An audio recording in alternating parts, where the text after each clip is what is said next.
Hello everyone, সবাইকে স্বাগত। তোমাদের সামনে যাদের ও লেভেল পরীক্ষা, রচনা নিয়ে বুঝতে পারছো না, তাদের জন্য আজকে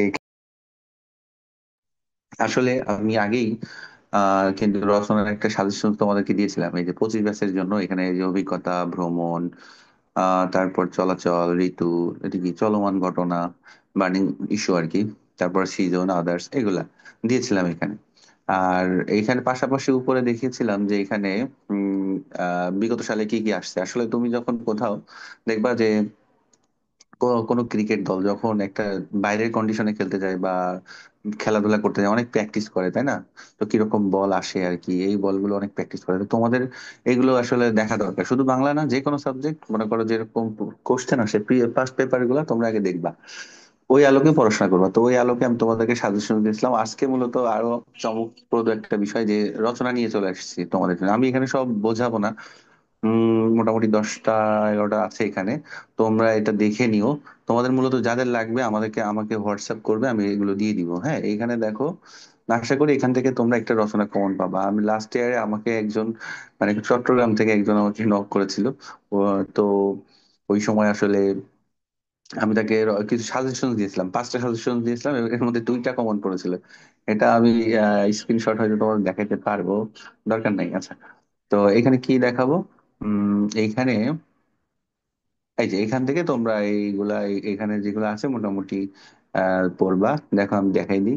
ও আচ্ছা, হোয়াটসঅ্যাপ নাম্বারটা দেখাতে যাচ্ছি। এই যে এই হোয়াটসঅ্যাপ নাম্বারে তোমরা আমাকে হোয়াটসঅ্যাপ করলে আমি তোমাদেরকে এই ফাইলটা, পিডিএফ ফাইলটা দিয়ে দিতে পারবো। হ্যাঁ, দেখো, একটি ঐতিহাসিক জায়গা ভ্রমণের অভিজ্ঞতা, এটা খুব ইম্পর্ট্যান্ট। আমি যেগুলো ইম্পর্টেন্ট বলবো, মানে সব এখানে এখানে সবগুলো ইম্পর্ট্যান্ট। তো যেগুলো বলবো তোমরা একটু ওইগুলো বেশি করে পড়বা। আরেকটা কথা বলে রাখি, যে তোমরা আসলে কি এতগুলো মুখস্থ করতে পারবা না, এখন খুব বেশি সময় নাই। তোমরা মাঝে মাঝে দেখবা যে আসলে শব্দগুলো কেমন, বিষয়টা কেমন, কি কি নিয়ে লিখছে। হ্যাঁ, মানে পত্রিকা পড়ো না, যে নিউজ পেপার পড়ো, জানো, এরকম। তাছাড়া এখন তো আসলে এতগুলো যদি মুখস্থ করে যাও তাহলে পারবা না। আর যদি কেউ পারো সেটা ভালো। যেমন দেখো, ঐতিহাসিক জায়গা ভ্রমণের অভিজ্ঞতা মানে হলো, ঐতিহাসিক মানে হিস্ট্রিক্যাল, তাই না? অভিজ্ঞতা মানে এক্সপিরিয়েন্স। এইখানে আমি যেটা লিখেছি যে ঐতিহাসিক জায়গা, হিস্টোরিক্যাল প্লেস, এটা আমাদের শহীদ মিনার। আমি দেখলাম এই যে মহেস্থানগড় নিয়ে লিখতেছিলাম, কিন্তু এটা দেখলাম অনেক কঠিন কঠিন শব্দ চলে আসছে। তো এই যে এখানে শহীদ মিনার লেখা আছে, কোথায়? এই যে শহীদ মিনার, এটা কোথায়? ঢাকা বিশ্ববিদ্যালয়। এটা এখানে অবস্থিত, ঢাকা বিশ্ববিদ্যালয় বা ঢাকা মেডিকেল, এটার মাঝখানে। তো এই জায়গাটা আসলে এটা গল্পের মতো করে লেখা আছে, খুব সহজ হবে আমি মনে করি। আমার এটা কঠিন হবে না। এই যে শহীদ মিনার কেন হয়েছিল 1952 সালে, ওদেরকে শ্রদ্ধা জানাতে, যারা মারা গিয়েছিল, মানে শহীদ হয়েছিল, মারা না, শহীদ হয়ে গেছিল, হয়েছিল। তারপরে এখানে জায়গাটা কেমন, তারপর তুমি এখানে কিভাবে পৌঁছেলে, বা কিভাবে, কিরকম লাগলো, তোমার পরিবেশটা কেমন, এই সমস্ত কথা। আমি একটু দ্রুত বলে যাবো। স্মরণীয় ভ্রমণের অভিজ্ঞতা, এটাও খুব ইম্পর্টেন্ট, প্রতি বছর আসলে আসে এরকম। এটা কি? এটা হলো ঐতিহাসিক জায়গা ভ্রমণ। আর লাস্ট ইয়ারে যেটা আসছে, দেখো, এটা আমি আগের আগের ভিডিওটা তোমরা দেখলে আরো বুঝতে পারবে। লাস্ট ইয়ারে কি আসছে? লাস্ট ইয়ারে আসছে শুধু ভ্রমণের অভিজ্ঞতা। মানে এখানে তুমি ট্রেন, তারপরে নৌকা ভ্রমণ, বাস ভ্রমণ, যেটাই বলো না কেন, যেটা খুশি সেটা লিখতে পারবা। আর এইখানে স্মরণীয় মানে মেমোরেবল, যে তোমার এখানে কি নিয়ে লেখা আছে। এখানে আছে কক্সবাজার। তোমরা তো কক্সবাজার বেশিরভাগই গেছো আশা করি। তো সেখানে যে কেমন লেগেছে তোমার, কখন গেছিলে, কবে গেছিলে, কার সাথে গেছিলে, গিয়ে কি হলো না হলো, তারপরে কোথায় উঠেছিলে, কোন কোন হোটেলে, এই সমুদ্র দেখলে তোমার কেমন লাগলো, সমুদ্রের পরিবেশ কেমন ছিল। আর কক্সবাজার আর কোথায় গিয়েছিলে, শুধু সমুদ্র দেখেছো না, ওইখানে কোনো আম, ঘটনা কি কি, ওইখানে কি কি ঘটনা ঘটছে, মেমোরেবল কি ঘটনা আছে, এইগুলা তুলে ধরা। ঠিক আছে, আমি একটু দ্রুত বলছি আসলে, খুব ভিডিওটা খুব বেশি বড় করবো না। তারপর আবার যাবে কিনা, বা কোনো খারাপ লাগার বিষয় যদি থাকে সেইটা কি, এই সব নিয়েই স্মরণীয়। ওকে, জাদুঘর পরিদর্শনের অভিজ্ঞতা, জাদুঘর মানে মিউজিয়াম পরিদর্শন, ভিজিট, এগুলো দেখে নিও। এটা এখানে বিজ্ঞান জাদুঘর নিয়ে লেখা। এইটা খুব ইম্পর্টেন্ট, সামাজিক যোগাযোগ মানে the influence of social media.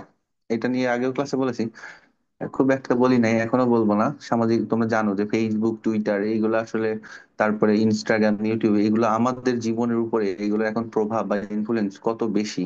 এগুলো ছাড়া আমরা চলতেও পারি না। আবার এগুলো নিয়ে আমরা বিপদেও পড়ি। এইসব পজিটিভ নেগেটিভ কথা সবের মধ্যে আছে, দেখলে বুঝতে পারবা। ঠিক আছে, এটা পুরো ভালো করে। আরেকটা বেশি ইম্পর্টেন্ট, এটা সব থেকে বেশি ইম্পর্টেন্ট, আমি মনে করি যে কোনো টপিক এটা দিয়ে দিবে, যে এআই বা কৃত্রিম বুদ্ধিমত্তা আসলে সারা পৃথিবীতে একটা রেভলিউশন তৈরি করছে, বিপ্লব। তো এটা মানুষ আমাদের কাজকে সহজ করে দিয়েছে, তাই না? যেমন দেখো চ্যাট জিপিটি, কয়েকটা এআই নাম দিয়ে দিয়েছে এখানে, এলেক্সা, তারপর সিরি, এরকম যে যে তোমরা আরো যে দু একটা জানো, এরকম দু একটা ইংলিশ ওয়ার্ড লেখা যায় রচনার মধ্যে, অসুবিধা হবে না, হ্যাঁ। তারপরে হলো, তারপর এগুলো আমাদের জীবনকে সহজ করে দিচ্ছে, মানে ইউজেসটা কি কি হচ্ছে এটা। আরেকটা হলো যে ভবিষ্যৎ মানব সভ্যতা, মানে ফিউচার যে হিউম্যান সিভিলাইজেশন, এটার জন্য কোনো বিপদে পড়তে পারে কিনা, এইটা কথা। আসলে পড়তে পারে, যদি আমরা সেটা ভালো করে কন্ট্রোল না করতে পারি, হ্যাঁ। ভালো করে যদি কন্ট্রোল না করতে পারি তাহলে আমাদের বিপদ হতে পারে। অবশ্যই আমাদেরকে এটা কন্ট্রোল করতে হবে, এবং যারা মিস ইউজ করে, মিস ইউজ করা যাবে না, হ্যাঁ। মিস ইউজ করে অনেকে দেখবা এই যে অনেক উল্টাপাল্টা, মানে একজনের ছবি দিয়ে আরেকজনের জায়গায় বসিয়ে উল্টাপাল্টা ভিডিও বা ছবি টবি এগুলো বানাই, ঠিক আছে। তো এইগুলা কৃত্রিম বুদ্ধিমত্তার মিস ইউজ। তারপরে ভবিষ্যতে দেখা গেল যে এই কৃত্রিম বুদ্ধিমত্তা এআই আমাদের উপর অ্যাটাক করতেছে, এরকম যে অনেক মুভি আছে, যেমন আই রোবট না একটা মুভি আছে, দেখো। তারপরে এরকম আরো অনেক মুভি আমি দেখছি, এগুলা মনে নেই সব এখন, ঠিক আছে, দেখে নিও।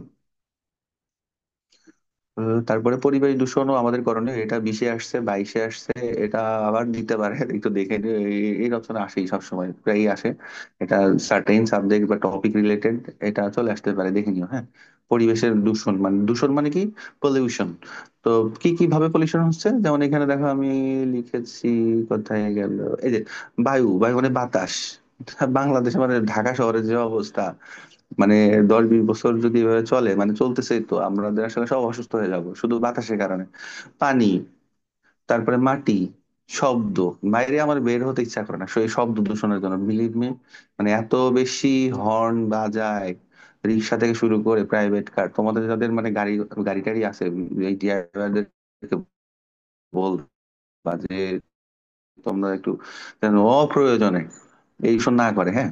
বা শুধু যাদের আছে তাদের না, মানে যারা সবাই সচেতন থাকবা শব্দ দূষণের বিষয়ে। আমি একদম মানতে পারি না সেই কথাগুলো এর মধ্যে আছে, যে আমরা কিভাবে আমাদের পরিবেশ, মাদার আর্থকে নষ্ট করে ফেলতেছি, দূষণ করে ফেলতেছি, এই সব হাবিজাবি কথা এর মধ্যে আছে, দেখে নিও তোমরা। আর স্টেপস কি কি নিতে পারি আমরা? কোনো লাভ হয় না স্টেপস নিয়ে, এই যে প্যারিস প্যাক্ট করতেছে অমুক তমুক, কোনো লাভ হয় না, এগুলো সব we are killing our mother earth actually. একটি শীতের সকালে, এইটা খুব রোমান্টিক একটা রচনা, এটা আমার খুব প্রিয় একটা রচনা, দেখে নিও। যে শীতের সকাল কি সুন্দর হতে পারে, কত ভালো লাগতে পারে একটা শীতের সকাল, আমরা যদি ঘুমাই থাকি, কাজ কাম না থাকলে। তোমার প্রিয় বই, দ্য আলকেমিস্ট, এটা চিঠিতেও আছে। চিঠি নিয়ে আমি কালকে আবার একটা ভিডিও দিব, যাদের চিঠি লাগবে তারাও আমাকে জানাতে পারে, আমার কাছে আছে, দিব। কালকে আলাদা ভাবে দেখাবো, আগামীকাল। আর এখানে এই আলকেমিস্ট বই নিয়ে ওই চিঠিটা, মানে তোমার রিসেন্টলি তোমার পড়া একটি আহ বই তুমি পড়েছো আর কি, সেটা নিয়ে আর কি তোমার বন্ধুকে পত্র লিখো বা চিঠি লিখো, এরকম একটা। তো সেটা আলকেমিস্ট এখানে নিয়ে লেখার চেষ্টা করছি, যেন দুইটা বিষয় সেম থাকে, সহজ হয়। যদিও এখন তো চিঠি লেখে না, আমি ছোটবেলায় লিখতাম। আমার একটা বোন ছিল, মাসিতো বোন। মাসিতো বোন মানে হইলো যে খালাতো বোন আর কি। ও আমাকে চিঠি লিখতো, আমি লিখতাম, তখন আমি 7-8-এ পড়তাম। সেই সময় চলে গেছে। বই পড়ার অভ্যাস, তোমার প্রিয় শখ, এখানে দুইটা রচনা একসাথে কম্বাইন করে লেখা, যে তোমার বই পড়ার যে অভ্যাস, হ্যাবিট, ওইটাই তোমার প্রিয় শখ হিসেবে দেখাবা, ঠিক আছে। যে কোনো একটা আসলে তুমি আরেকটা লিখে দিবা। এটা বোঝানোর কিছু না, এটা খুব সহজ। তোমার দেশের খেলাধুলায়, বাংলাদেশের খেলাধুলা কি কি আছে? ক্রিকেট, ফুটবল, হাবিজি, তারপরে হলো হাডুডু, ডাঙ্গুলি। আরে ডাঙ্গুলি, ডাঙ্গুলি মানে কি জানো? ডাঙ্গুলি তোমাদের একটু বোঝাই দিয়া, আমি তোমরা বুঝবা না, হ্যাঁ। মনে করো এই একটা লাঠি, একটা লাঠি, আর এই একটা ছোট আরেকটা জিনিস থাকে, লাঠি। এখন এইটারে টোকা দিয়ে এটা আকাশ এয়ারে তুলতে হয়। তারপর এখানে এইটারে, এই লাঠিটা দিয়ে যে কয়বার হিট করে যত দূরে পাঠানো যায়, ঠিক আছে, এটাই হলো খেলা। তা আমি একবার একজনকে মেরে, মানে চোখের কোণে লাগছিল, ভাগ্যিস চোখে লাগে নাই, চোখে লাগলে চোখ হারিয়ে যেত। আমি এই খেলা খেলতাম, তো এই খেলা না খেলে ভালো। গোল্লা ছুট, এটা ভালো খেলা। এগুলো গ্রামাঞ্চলের খেলা, তারপরে এই শহরের খেলা আরো আছে এর মধ্যে, দেখে নিও, ঠিক আছে। এই ছিল ক্লাস, ভালো থেকো। বোঝানোর কিছু নাই, আসলে সহজ এগুলা। কারো লাগলে আমাকে বলো, আমি দিয়ে দিব হোয়াটসঅ্যাপ। ভালো থেকো সবাই।